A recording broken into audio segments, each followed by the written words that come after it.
চাহৰ চেঁচা মাছৰ কেঁচা খাব নোৱাৰি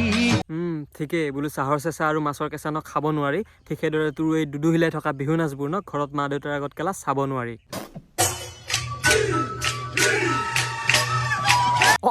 আজই গুটি টকা জন্মনি নেৰিবা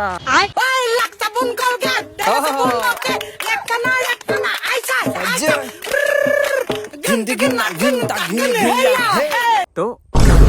বিহু বুলি ক'লে আপুনি যদি এজন প্ৰকৃত অসমীয়া হয় তেনেহ'লে আপোনাৰ গাটো 7খন 8খন লাগে আৰু বিহু বুলি ক'লে আজিকালি ৰিল বনাই অসমক নৰকত ৰিপ্ৰেজেণ্ট কৰা কিছুমানৰ আকৌ কি বনাম যেন লাগে আৰু ঠিক এইদৰে যদি বিহু বুলি মোৰ লগৰ কেইটাক মই সুধো যে কি খাবি বুলি সিহঁতে আকৌ এনেকৈ কৈ দিয়াত লাগে সকালে বিয়ার দুপুরে রাম রাতে হুইস্কি ফুল day Tong anything wrong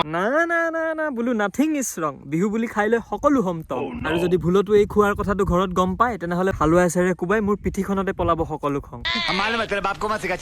Bihu আমাৰ এটা অসমৰ জাতীয় উৎসৱ আমাৰ কুকুৰে ঠিকেই কৈছে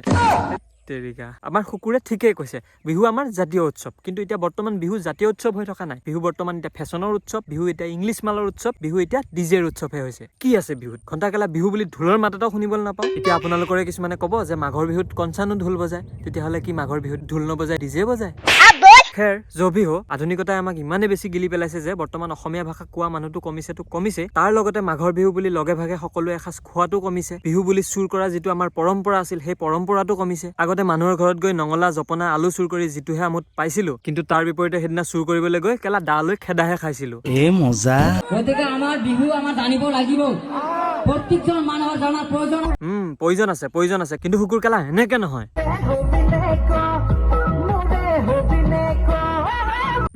কেলা এই কুকুৰৰ কথাবোৰ আৰু নাচখনৰ দৰে আমাৰ কিছুমান পলিটিচিয়ানে ন জাতি মাটি আৰু ভেটিৰ সুৰক্ষাৰ কথাটো ঠিকেই কয় কিন্তু জাতি মাটি আৰু ভেটিৰ স্বাৰ্থত কৰিব লগা কামবোৰ ফাইলবোৰ ধোঁৱা চাঙত কেলা তুলি থয় আৰু তাৰে এক জ্বলন্ত উদাহৰণ হৈছে ন এই বিহু নাচবোৰ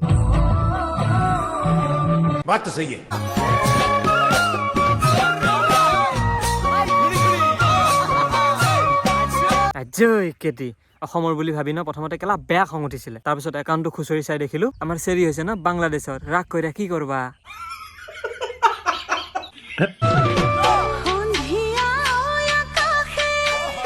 গছৰ তলত নচাসকলক কয় ন নাচনী আৰু ঠিক সেইদৰে গছৰ ওপৰত নচাসকলক কয় ন হলো বান্দৰণী এই বাঘে খাইটিজনী আগতে বিহু গছৰ তলত প্ৰকৃতিৰ লগত নাচিছিল তাৰপিছত আমাৰ বিহুটি মডাৰ্ণ হৈ গ'ল আৰু ভৰিখনো ভাঙিল সেইকাৰণে গছৰ তলৰ বিহুখন ডক্তৰৰ পৰামৰ্শ মতে মঞ্চ পালেগৈ আৰু এতিয়া বিহুটিৰ ভঙা ভৰিখনো ন ভাল হৈ গ'ল আৰু বিহুটি ছুপাৰ মডাৰ্ণ হৈ গ'ল সেয়েহে গছৰ তলৰ বিহুটি এতিয়া গছৰ ওপৰত উঠিব পৰা হ'ল গাড়ীৰ ওপৰত উঠিব পৰা হ'ল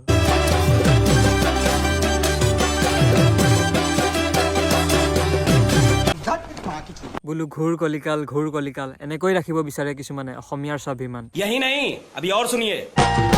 বাটি ভৰাই চিৰা খাবি বাঁহৰ চুঙাৰ জৈ কেলা দৈ বোলো বাটি ভৰাই চিৰা খাবি বাঁহৰ চুঙাৰ দৈ এনেকে নাৰিকল দুটা জোকাই থাকিলে কোনোবা দিনা তলত কেলা সৰি পৰিব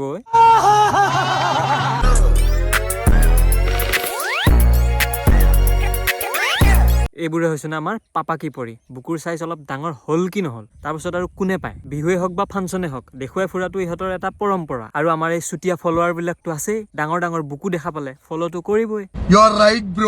মাঘৰ বিহু আহিল মইনা মাঘৰ বিহু আহিল আবে কুকুৰ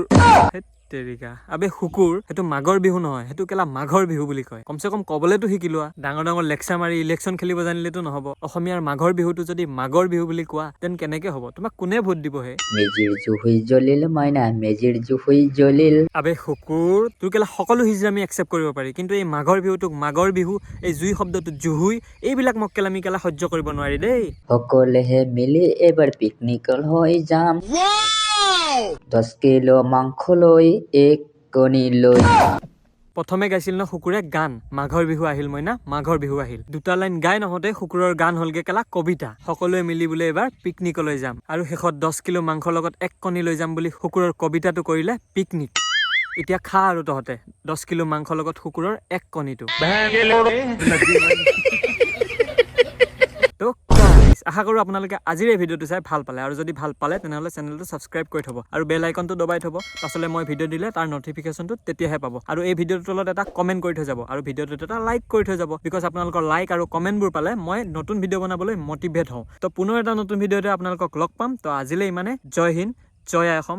বাই বাই